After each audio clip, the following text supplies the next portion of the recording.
The state attorney general has announced that the sexual assault kit backlog has finally been cleared. Bob Ferguson says more than 10,000 kits have been tested after languishing in law enforcement evidence rooms across the state.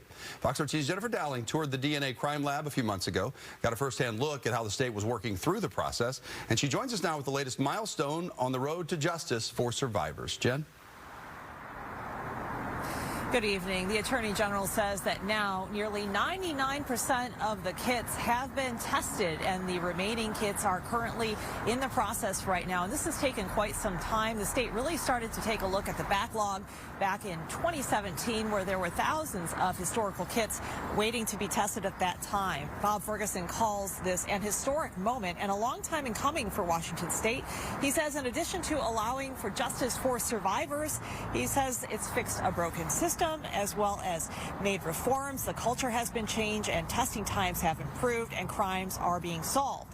He says they've already made 20 arrests, and prosecutions have resulted, and there will be more as cases are resolved, as law enforcement partners use the information from those kits to make their case. Ferguson says the state has also instituted reforms, with all the new kits coming in now being tested within 45 days. The efficiency is due in part to a human robotics team made more efficient by the addition of 3 Hamilton robots, which we reported on in September.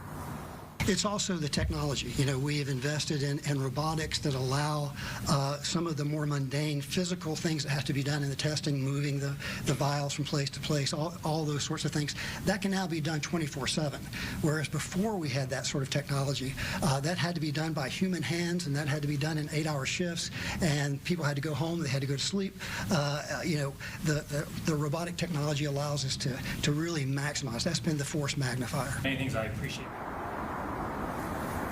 Ferguson says the 10,000 plus tested kits have resulted in more than 2,000 hits in CODIS, which means the DNA sample matched another case or an individual in the federal DNA database, which is already populated by offenders. And Ferguson says when they started, they didn't even know how many kits needed to be tested and where they were located on law enforcement shelves across the state. So indeed, this is a big milestone. Lawmakers also credit a 2015 bill that requires all new tests to be tested.